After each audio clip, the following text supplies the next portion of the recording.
Ayun mga idol, oh. Hindi ko alam anong pangalan ng isda ito mga idol. Oh. So, masarap na to sabi ng kasama ko. Kaya ito bumili kami. Sa halagang 100 na ito mga idol. Oh. Ay 120 pala. Tapos ngayon, papaksiwin natin mga idol. Tikman natin mga idol kung anong lasa itong isda to. Pero sa tingin ko mataba siya mga idol. Oh. May itlog pa mga idol. Tara, malinis tayo mga idol. Tatapos ko lang maglinis. Nilinisan ko na. Okay, paksiwin natin. Yun mga idol, nakasalang na mga idol ang paksiw natin. Oh, wow! Mukhang masarap nga ito mga idol. Ang taba niya, oh. Oh. So, mamaya, tikman natin ito mga idol. Samahan niyo ako, kain tayo. Yun mga idol, malapit naman ito mga idol, oh. So, natimplahan na rin ito natin mga idol. Ayan, wala naman ito ibang nilagay dito, kundi ang ampalaya, sili na green at luya, sibuyas, bawang. Yan, mga idol, yan lang. So, at may paminta mga idol. Yes, mamaya mga idol. Kain tayo mamaya mga idol kung maluto na. Samahan nyo ako mga idol.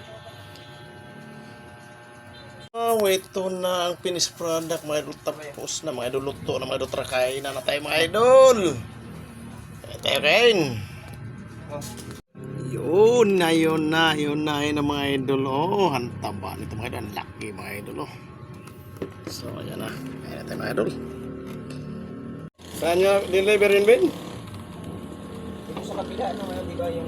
Doon sa ano? Doon sa Green Hills Street. Green Hill Street. Oo, doon din sa... Dineliveran natin? Oo.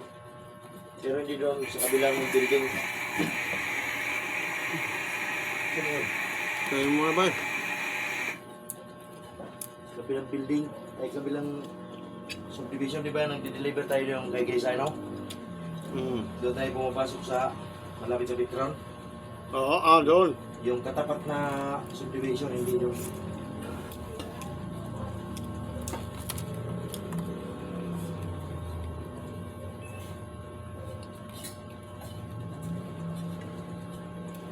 Luto na? Bye.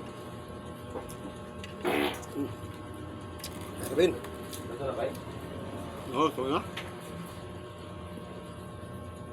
Ayun, tayo na, babe. Butik yan, kuya.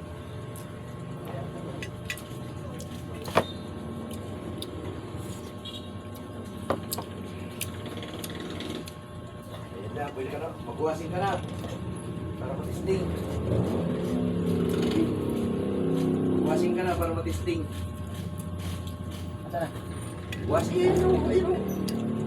Yan. Para matisting nga. Mas na lang. Ha? Ano na? Oo, mandang na yan.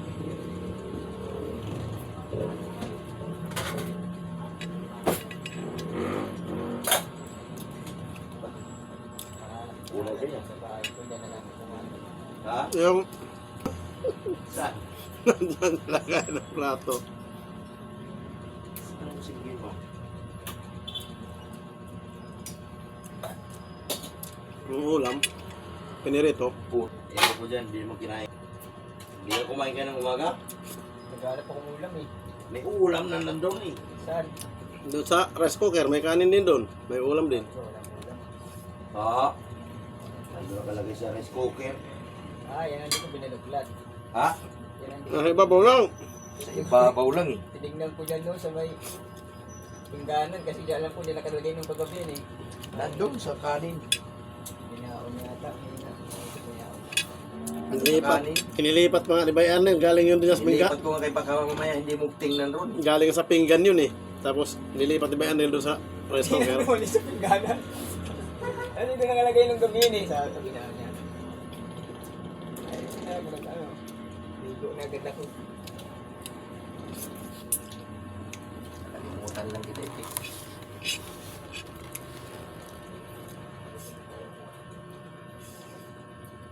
No? Sarap ng ulam mo. Kami? Sa Spinyas pa namin binili yan. Lan? Oh, Bigas sariwa yan. bihod oh. Laki ng bihod. So,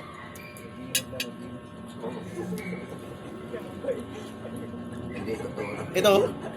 Malaki. Ito. Sabi ko nga eh. Puntay na yung asang. Sabi ko baka may biho dyan ha. Dalawa nga yun. Kadikit.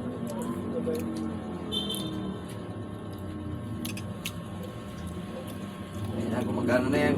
Dryer. Gumagana.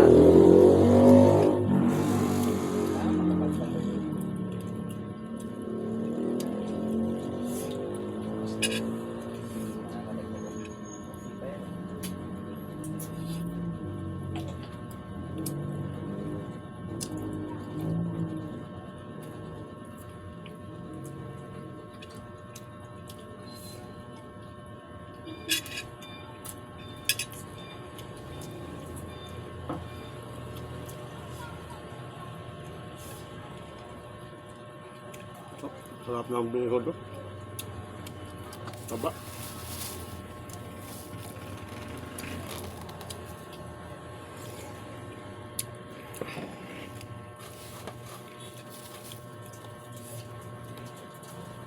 Nabunin, nadatlang ko pa. Kala niya, umaapoy pa. Di pala wala ng laman. Akala ko talaga sabi ko, maya ko na yan kasi para maluto. Kung apa yung apoy?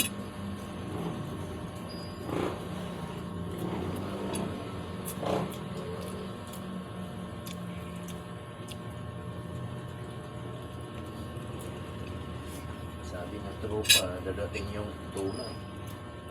Wala man doon. Baka bukas yun. Bukas yun.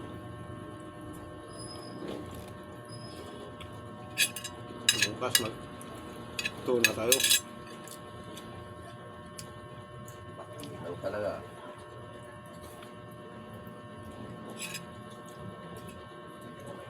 Yes, master.